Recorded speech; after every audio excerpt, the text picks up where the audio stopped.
힘을 얻게 하시는 성령님이란 제목으로 함께 은혜를 나누기 원합니다. 기도합니다. 하나님, 오늘도 2024년도 첫 예배 주님 앞에 올려드립니다.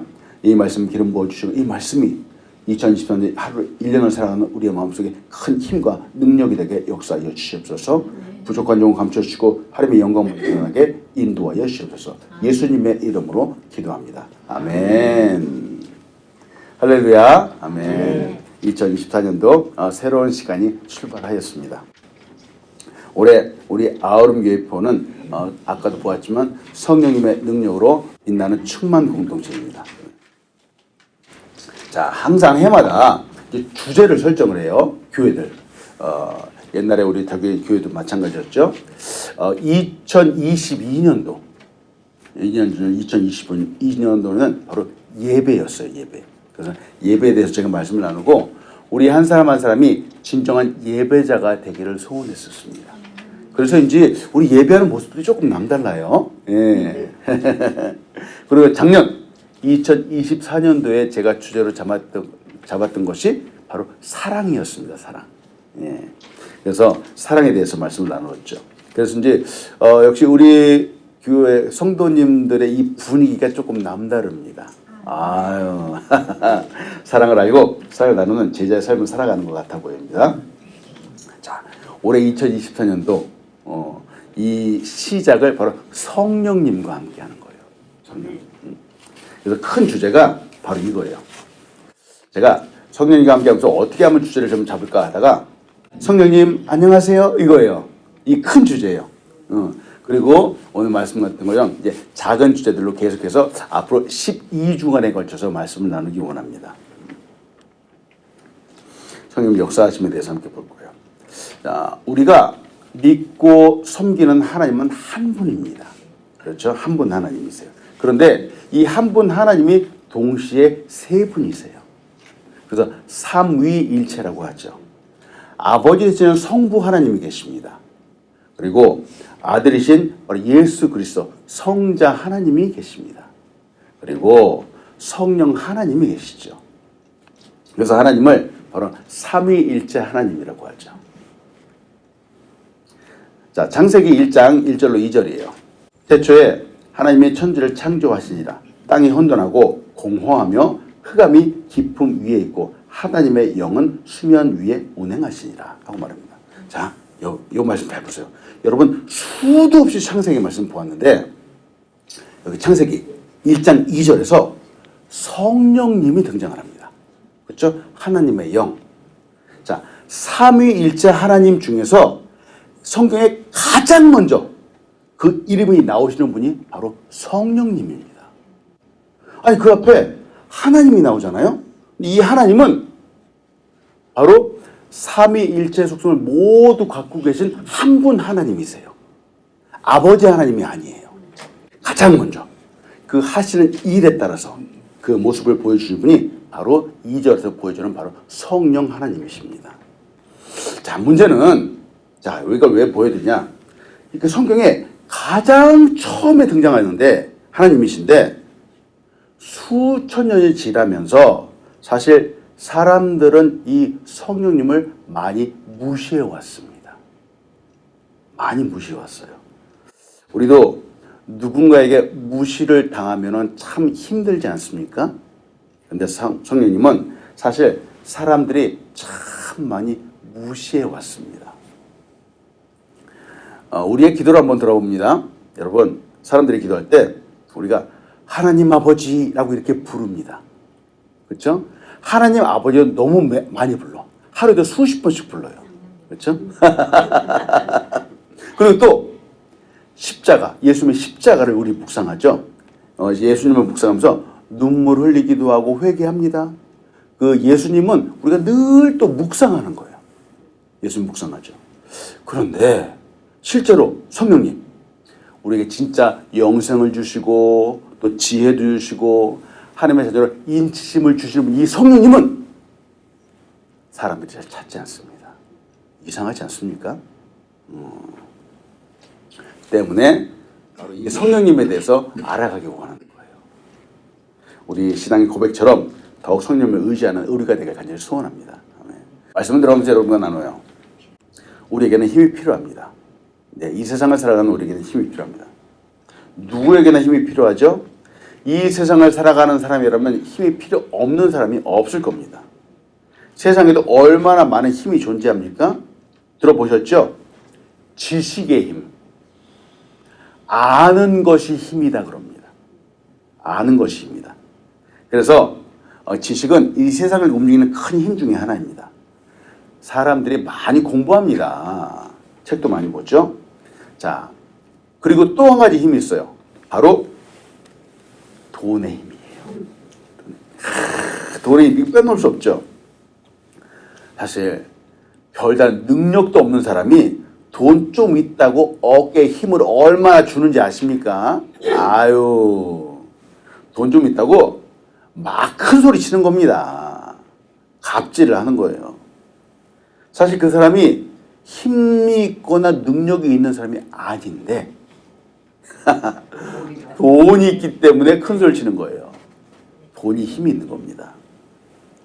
그렇게 큰 소리를 치는 사람이 가운데 갑자기 돈이 없어지면은 힘이 빠집니다. 보세요. 이 돈이 힘이 있어요. 네. 자, 그리고 또 무슨 세상에 힘이 있을까? 바로 권력. 권력도 힘이 있습니다. 진짜 별거 아닌 사람인데 한 자리를 차지했어요. 높은 위치에 딱 앉으면 그때서부터 그 사람도 목에 힘이 들어가기 시작하는 거예요. 이게 자리, 이 권력의 힘이라는 거예요. 이것도 만만치 않습니다. 아유, 거만해지죠, 사람들이. 진짜 겸손해야 하는 자리인데 사람들은 그 자리 때문에 힘을 주고 이제 살아가게 됩니다. 하하, 참. 권력 갖고 있는 분들은 교만해지죠. 이거 좋지 않습니다. 보세요. 세상에 이와 같은 힘들이 많이 있어요. 이 외에도 문화가 주는 힘도 있고요. 또 꿈과 비전도 힘이 있습니다. 사랑에도 힘이 있습니다. 사랑하는 사람들은 어디서 그렇게 힘이 나는지 말이죠. 예. 큰 힘이죠. 그리고 자연. 우리가 아는 이 봄, 여름, 가을, 이 자연도 힘이 있습니다. 지금 많이 춥지요. 네. 이 추위도 엄청나게 큰 힘이 있죠. 저는 깜짝 놀랐어요. 자, 여러분 이거 한번 보세요. 제임스 라이드가 이렇게 얘기했어요. 모스크바로 가는 길 위에서 나폴레옹을 패배시킨 것은 대포가 아니라 작은 눈송이의 힘이었다. 이 사람의 의지도 꺾을 수 있는 겁니다. 힘을 갖는다는 것이 무엇인지, 힘이 어떤 것인지 우리는 잘 보아왔습니다. 우리는 알고 있죠. 그래서 이제 사람들은 이런 힘을 갖기 위해서 무던히 노력을 합니다. 당연하죠. 지식을 추구하고 또 돈을 모으고 권력을 잡는 이유는 바로 힘을 갖기 위해서입니다. 그렇죠. 근데 진짜 힘은 바로 하나님께로부터 옵니다. 진짜 힘의 근원은 바로 하나님이시죠. 천지 창조를 만드신 능력, 이는 하나님의 힘입니다. 그렇죠? 온 우주 만물, 온 우주를 운행하시는 능력, 아침이면 해가 뜨고 또 밤이면 달이 기우는 그런 능력, 이거 하나님의 힘입니다. 인간이 할 수 없습니다. 하나님의 힘은 이 세상의 그 어떤 힘과 능력과 비교할 수 없습니다. 아주 전능한 힘입니다. 놀라운 힘이죠. 때문에 이 세상을 바꾸고 변화시키는 진정한 힘은 바로 하나님의 힘입니다. 성령님의 힘입니다. 시편 18편 1절이에요. 나의 힘이신 여호와여, 내가 주를 사랑하나이다. 아멘. 다윗이 고백하는 거예요. 내가 힘이 있습니다. 이렇게 고백하는 것이 아니에요. 하나님, 당신이 나의 힘이십니다. 이렇게 고백하는 거예요. 여기서 힘이라고 하는 것은 그 히브리어 그 원어로 헤이자크 이렇게 말해요. 헤이자크. 하나님이 준 힘을 말합니다. 다윗과 대적했던 골리앗이 있었습니다. 골리앗이 얼마나 힘이 세고 덩치가 컸는지 사람들은 골리앗의 모습을 볼 때마다 두려움에 떨었습니다. 그 힘에 깜짝깜짝 놀랐죠. 그런데 모든 사람들이 골리앗을 보고 두려워하는 때에 오직 한 사람 다윗은 골리앗을 보고 두려워하지 않았습니다. 왜? 바로 이 하늘로부터 임하는 힘을 알고 있었기 때문에 그렇습니다. 헤이자크, 바로 이 힘을 갖고 있었기 때문에 그렇습니다. 하나님의 힘을 의지했죠. 자, 그리고 그 결과는 이 하나님을 의지하는 하나님의 힘이 승리하였습니다. 세상의 힘을 이기고 말았습니다. 놀랍죠. 자, 다윗도 이렇게 했는데 오늘 이 힘을 얻게 된 또 다른 한 사람을 봅니다. 바로 오늘 우리가 보았던 기드온입니다. 기드온은 이스라엘 사사죠. 사사로 임명되었다라고 하는 이 이야기는 그 당시에 이스라엘 그 땅에 전쟁과 해결할 수 없는 큰 문제들이 많았다라고 하는 얘기입니다. 사사기 6장 2절입니다. 미디안의 손이 이스라엘을 이긴지라. 이스라엘 자손이 미디안으로 말미암아 산에서 웅덩이와 굴과 산성을 자기들 위하여 만들었으며. 세상에 그 땅에 들어가서 사는데 땅에서 온전히 살지 못하고요. 세상에 굴에 들어가서 피해서 도망가서 살았답니다. 사사시대는 곳곳에서 물론 승리의 이야기도 나오기도 하지만 사실은 이 시대는 전반적으로 힘이 없는 시대였습니다. 사람들이. 이유는 강력한 지도자, 힘이 있는 지도자가 이들 가운데 없었기 때문에 그렇죠. 여러분과 함께 나눕니다. 첫 번째, 하나님은 문제 속에서 힘 없는 사람을 부르시는 분입니다. 좀 이상해요. 문제 속에서 힘 없는 사람을 부르시는 거예요. 하나님은. 하나님의 생각은 우리 생각과 많이 다르죠. 우리는 이미 이 결론을 알고 있지만 하나님께서 이루어 가신 이 일을 보면은 우리 사람들의 생각과 정말 많이 다르다는 것을 우리는 이미 알고 있습니다. 미디안 사람들의 손에서 이스라엘 민족을 구원하기 위해서 하나님께서 부르신 사람은 바로 기드온이라고 하는 사람입니다. 기드온이라고 하는 이 사람의 이름의 뜻은 돌이나 나무를 자르는 사람이라고 하는 뜻을 갖고 있습니다. 자, 기드온, 나무를 자르는 사람, 즉 나무 베는 사람, 돌을 자르는 사람, 석공 이런 직업을 갖고 있는 사람인데, 지금까지 보니까 기드온이 뭔가 특별한 능력을 갖고 있는 사람이 아니라는 거예요. 그는 처음부터 특출했던 사람이 아닙니다. 너무나 평범한, 지극히 평범한 일반적인 사람이었습니다. 그리고도 하필이면은 하나님께서 기도를 부르시는데, 아까도 말했지만 미디안이라고 하는 심각한 문제가 있었을 때입니다. 사사기 6장 11절로 12절입니다. 여호와의 사자가 아비에셀 사람 요아스에게 속한 오브라에 이르러 상수리 나무 아래에 앉으니라. 마침 요아스의 아들 기드온이 미디안 사람에게 알리지 아니하려 하여 밀을 포도주 틀에 타작하더니 여호와의 사자가 기드온에게 나타나 이르되 큰 용사여 여호와께서 너와 함께 계시다 하매. 지금 여호와의 사자가 나타났는데 지금 이 상황은 아까도 말했죠. 시대적인 상황은 지금 전쟁의 상황입니다. 어려운 상황이죠.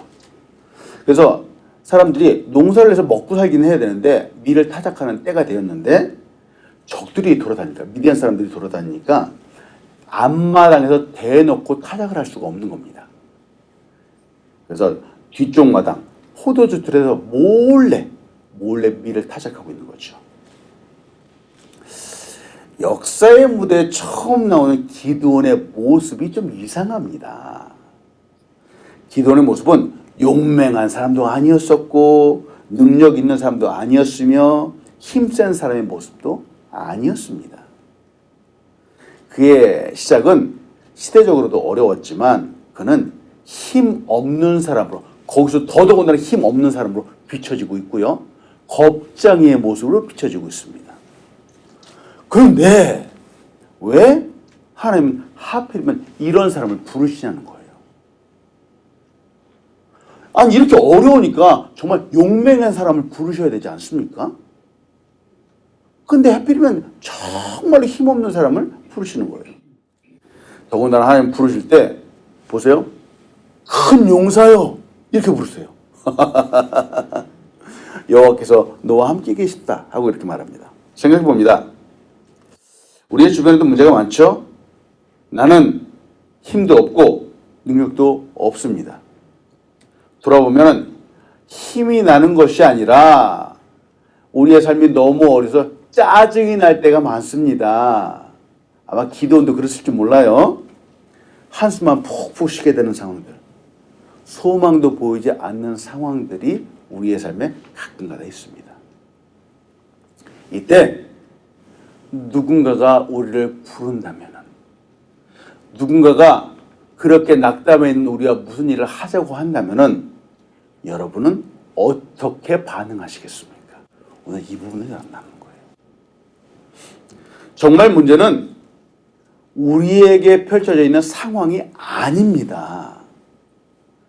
우리의 능력 없음도 아닙니다. 정말 큰 문제는 하나님의 부르심에 응답하는 나의 자세입니다. 이해되세요? 무슨 뜻인지? 네. 문제는 상황이 안 되고 내 컨디션이 안 되고 내 마음이 안 되는 것이 아니라 그 부르심에 응답하고자 하고 순종하고자 하는 나의 믿음의 자세가 사실은 가장 큰 문제라고 하는 겁니다. 이거예요, 이거. 오늘 여러분 이 분을 꼭 붙잡고 가세요. 내 생각에 아무리 어렵고 힘들다라고 하더라도 하나님이 부르시고 하나님이 함께 하자라고 하면 다 그 이유가 있는 거예요. 자, 기도원의 대답을 한번 봅니다. 사사기 6장 14절로 15절이에요.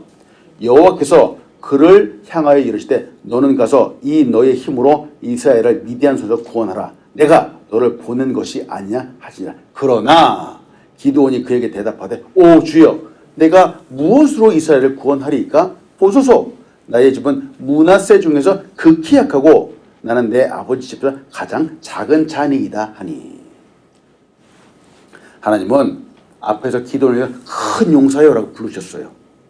그런데 기도원은 자기 스스로 저는 약한 사람입니다. 작은 사람이 이렇게 대답을 하고 있습니다. 하나님은 여호와께서 너와 함께 하신다 라고 이렇게 말씀하셨는데 기도원은 지금 인간적인 상황만을 지금 보고 있는 겁니다. 자, 금방도 말씀드렸죠. 자, 이 상황을 우리에게 한번 적용을 해보는 거예요. 하나님은 그 뜻이 있으셔서 우리를 부르시는데 사람들은 우리 주변의 상황을 쭉 봅니다. 문제를 봅니다. 안 되는 것만 꼬집어서 봅니다. 그러면서 하나님 말씀에 순종하지 않습니다. 이게 사람들이에요. 혹시 나의 모습, 우리의 모습이지 않는지요. 자, 므낫세라고 하는 이 단어가 나오죠. 므낫세는 요셉의 장자의 이름입니다. 첫 번째 아들. 실제로 출애굽 당시에는 이 사람들 숫자를 파악을 했는데 장정의 숫자를 세었을 때 이 므낫세 지파는 12지파 중에서 가장 그 숫자가 적었습니다. 근데 광야 생활 40년을 하면서 가나안 땅으로 딱 들어갈 때는 사실 그 숫자가 그렇게 적지 않았습니다. 꽤 많았죠. 이 당시에는 그 가나안 땅에 들어가도 각 지파 간에서 경쟁을 하는 시대였었어요. 근데 지파 간의 서열로 보면 이 므낫세가 물론 장자이기는 했지만 그 밑에 있는 에브라임이 그 중에 첫째가 되었고 므낫세는 또 둘째가 되었어요. 여하튼 그 집안 사정이 좀 복잡합니다. 지파의 서열로 본다면 므낫세 지파는 제일 막내 지파가 되었어요. 그러니까 이 기드온이 바로 이 부르심에서 저는 지금 약합니다. 제일 작은 자다 이렇게 말하는 것이 사실은 허망한 말은 아니에요. 그 주변에 자기의 상을 보니까.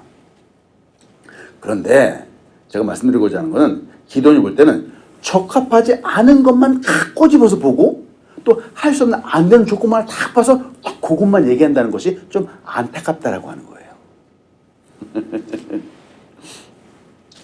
자, 문제에 대해서 좀 말씀드렸어요. 자, 재밌는 얘기 하나 해줄게요.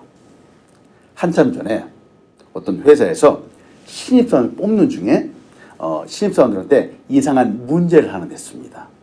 문제는 이랬습니다. 당신은 거센 폭풍우가 몰아치는 시골 밤길에 혼자 운전을 하고 있다. 마침 버스 정류장을 지나가는데 그거는 세 사람이 버스를 기다리고 있다. 한 사람은 죽어가고 있는 듯해 보이는 할머니. 한 사람은 당신의 생명을 구해준 적이 있는 의사. 그리고 한 사람은 당신이 꿈에 그리던 이상형이다. 당신은 이 세 사람 중에서 단 한 명만을 차에 태울 수 있다. 어떤 사람을 태우겠는가? 자, 이게 신입사원을 뽑는 문제였었어요. 자, 이게 이 질문을 여러분에게 하는 거예요. 자, 여러분이라면 누구를 태우시겠습니까? 할머니를 태운다. 이유가 뭘까요? 연약하니까. 아, 그렇지. 참 긍휼의 마음이 있는 거예요. 자, 또 다른 분은? 이상형. 이상형. 그렇지. 이상형 지금 안 만나면 또 못 만날지도 모르니까. 의사를 태운 분은 한 분도 없네. 고마움도 모르고 말이야. 자, 이 시험에 응시했던 사람들은 200명이었어요. 그런데 모두를 제치고 최종적으로 채용된 사람이 써낸 답은 더 이상 설명이 필요 없는 아주 명답을 썼어요. 딱 한 명이. 이 사람이 뭐라고 썼는가? 자, 제가 읽어볼게요. 잘 한번 들어보세요. 제가 차에서 내려 의사 선생님에게 차의 열쇠를 드립니다. 그리고는 의사 선생님에게 할머니를 병원으로 모시고 갈 수 있도록 부탁합니다. 그리고 저는 저의 이상형과 함께 버스를 기다릴 겁니다. 놀랍지 않습니까? 그래서 그 200명 중에서 이 한 사람만 딱 뽑혔습니다. 자, 보세요. 우리의 삶을 보는 거예요. 사실 이 문제는 늘 언제나 있습니다. 어려움은 늘 있습니다. 하지 못하고 할 수 없는 조건들을 하나하나 따진다면 우리도 얼마든지 하지 못할 이유를 댈 수 있습니다. 근데 보세요. 자, 이런 상황에서 기가 막힌 아이디어를 냈잖아요. 문제 가운데서. 사람들은 일보다도 먼저 이런저런 조건을 많이 따지는 거예요. 타이밍을 보는 거죠. 자신이 준비하는 시간이 필요하다고 합니다. 사람들은 일을 하고자 하는 마음보다 하지 못할 이유를 먼저 찾는 것 같습니다. 문제만 보고 이 상황을 보고 자신의 조건에만 집중하면 하나님의 부르심에 응답할 수 없습니다. 하나님의 역사심을 볼 수 없습니다. 어려움 속에서도 문제 가운데서도 부르시는 하나님의 음성을 들을 수 있어야 됩니다. 이 부르심을 믿음으로 응답할 때 바로 하나님의 역사심이 나타나게 되는 거죠. 우리를 통해서 하나님의 그 큰 뜻이 이루어지기를 축원합니다. 아멘. 자, 때문에 여러분과 나누고 싶은 두 번째는 하나님은 그 부르신 그 사람에게 힘을 주시는 분입니다. 힘 없는 사람을 부르신다라는데 힘 없는 사람을 부르신 이유가 바로 힘을 주시기 위해서요. 힘을 주시기 위해서. 문제 가운데 부르시는데 하나님께서 아무런 계획도 없이 부르시지 않습니다. 하나님의 놀라운 계획이 그 속에 함께하고 있습니다. 부르심의 목적이 있죠. 하나님은 기도원을 부르셨죠. 근데 기도는 아직까지는 연약합니다. 힘이 없습니다. 사실이죠. 근데 하나님은 다 계획을 갖고 계세요. 연약한 기도원에게 능력을 부어주십니다. 바로 성령님을 주시는 거예요. 성령님이 함께 하시겠다라고 하는 거죠. 사사기 6장 34절 35절이에요. 여호와의 영이 기드온에게 임하시니 기드온이 나팔을 불매 아비에셀이 그의 뒤를 따라 부름을 받으니라. 기드온이 또 사자들을 온 므낫세에 두루 보내매 그들도 모여서 그를 따르고 또 사자들을 아셀과 스불론과 납달리에 보내매 그 무리도 올라와 그를 영접하더라. 여호와의 영, 바로 성령님입니다. 성령님께서 기드온에게 임하셨습니다. 구약시대에는 성령님께서 이렇게 필요한 사람들에게 그 때에 따라서 따로따로 이렇게 임하셨습니다. 그래서 역사를 이루셨죠. 그리고 역사를 잘 이루고 난 후에는 성령님이 떠나가시기도 했습니다. 그러나 지금 이 신약시대는 바로 예수를 구주로 고백하는 모든 사람에게 바로 성령님이 임하십니다. 영원토록 함께 하신다라고 하셨습니다. 이분은 나중에 자세하게 볼 거예요. 자, 기도원을 딱 보니까 할 수 없는 상황들이 너무 많았어요. 약하고 작고 정말 능력도 안 되고 못한다고 버티는 기도원에게 성령님이 임했죠. 그 결과는 자, 지금 35절에서 보는 것처럼 자, 성령이 임한 다음에 기도원이 하는 행동이 뭐니까 사자들을 보냈다. 즉 사람들 전령들을 보냈다는 거예요. 전령들을 보니까 온 문하세에 들어보면 그들도 모여서 그를 따르고 또 사자들을 이번에는 아셀, 스불론, 납달리 지파들 이름이에요. 지파들. 거기에 딱 보내면 그 무리들이 올라와서 이제는 기도원을 영접하였다는 겁니다. 성령님이 임하고 나니까 이런 놀라운 역사가 나타났습니다. 여러분 기도원이 앞에서 어떤 사람인지 우리 보았죠? 미디안 사람들이 무서워서 뒤뜰에서 몰래 포도주 틀에서 밀을 타작하던 몰래 타작하던 겁장이었었습니다. 그때는 기도원이 누구인지도 몰랐습니다. 기도원이 한마디 해봤자 흥! 하고 콧방귀를 끼던 사람이었습니다. 그런데 성령님이 임하고 나니까 이제는 온 민족의 리더가 되었습니다.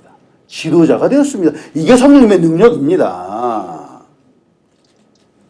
이전에는 존재감이 없었는데 이제는 말 한마디 하니까 많은 사람들이 온 사람들이 그에게 몰려들기 시작을 했습니다. 결국은 미디안을 물리쳤습니다. 사사의 사명을 잘 감당했습니다. 성령님의 역사하심은 가장 큰 힘이요 가장 큰 능력입니다.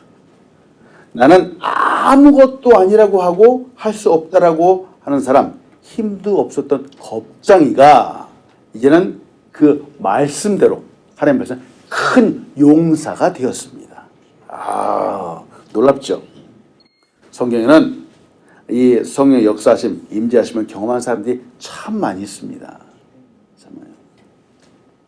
이 성령의 역사하심을 온전히 경험한 사람 중에 한 사람은 또 마리아입니다. 마리아. 누가복음 1장 35절이에요.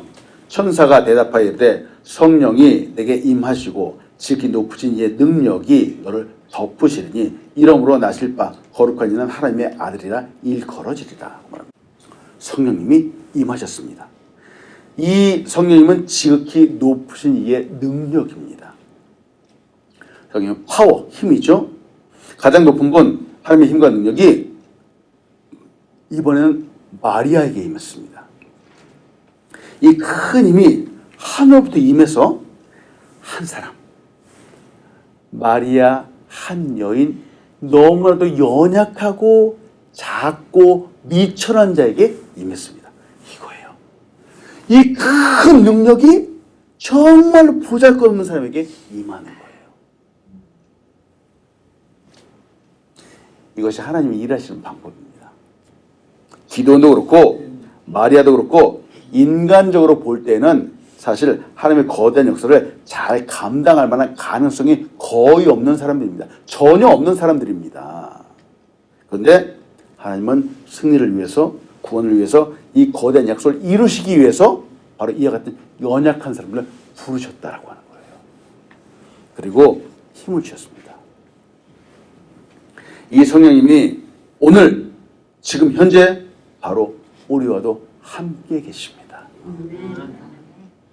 나와 함께 계신다는 사실 여러분 믿으시기 바랍니다. 아멘. 바로 이거예요. 오늘 여러분 이 말씀을 꼭 붙잡으세요. 지금 성령님이 이 하늘의 큰 힘과 이 능력이 바로 나와 함께 한다는 겁니다. 사실 우리가 어떤 자격이 있어서 구원받은 것이 아니죠. 어떤 조건이 되어서 성령을 받은 것이 아닙니다. 바로 은혜이죠. 예수를 믿고 순종하기 때문에 그렇습니다. 존 오토버가 이렇게 얘기해요. 주님이 찾으시는 자는 준비된 사람이 아니라 순종하는 사람이다 라고 말합니다. 기도원에게 임했던 큰 힘, 말에게 임했던 그 놀라운 힘, 하나님의 영, 성령님께서 지금 순종하는 우리와 함께 계십니다. 자, 말씀 읽습니다. 성령 충만함으로 힘을 얻어 세상을 이기는 우리 한 사람 한 사람 되기를 축원합니다. 아멘. 창조의 사건에서 인간의 창조될 때를 봅니다. 창조될 때. 창세기 2장 7절이에요. 여호와 하나님이 땅에 흙으로 사람을 지으시고 생기를 그 코에 불어 넣으시니 사람이 생명이 되니라. 자, 하나님이 우리 사람을 만드신 그 방법이죠. 아담을 지으셨어요. 그 코에 생기를 불어 넣으셨어요. 이 생기는 바로 성령님입니다. 이 말은 성령님께서 자, 아담에게만 생명을 주신 것이 아니라 저도 우리 모두에게도 바로 이와 같은 생명을 주셨다고 하는 겁니다. 우리 모두에게 생기를 불어 넣으셨습니다. 성령님은 바로 생명의 하나님이세요. 요한복음 14장 16절로 17절이에요. 내가 아버지께 구하겠으니 그가 또 다른 보혜사를 너에게 주사 영원토록 너희와 함께 있게 하리니 그는 진리의 영이라. 세상은 능히 그를 받지 못하나니 이는 그를 보지도 못하고 알지도 못함이라. 그러나 너희는 그를 아나니 그는 너희와 함께 거하시며 또 너희 속에 계시겠습니다. 아멘. 우리의 육체는 죽을 수 있습니다. 그런데 보세요. 이 말씀에 근거해서 성령님은 영원히 우리와 함께하는 거예요. 오늘도 이 힘을 의지해서 승리하는 우리 사람들 되길 축원합니다. 아멘. 기도하겠습니다. 하나님, 오늘도 힘을 주신 성령님을 보았습니다. 너무나도 연약합니다. 일상 우리 어떤 자격이 있는 것도 아니죠. 그러나 아버지 이 연약한 가운데 우리를 부르셔서 성령님의 큰 힘, 승리의 힘, 능력의 힘을 주셨습니다. 오늘도 이 힘을 의지해서 승리하는 우리 귀한 그리스도인 될 수 있도록 인도하여 주시옵소서. 감사합니다. 예수님의 이름으로 기도합니다. 아멘.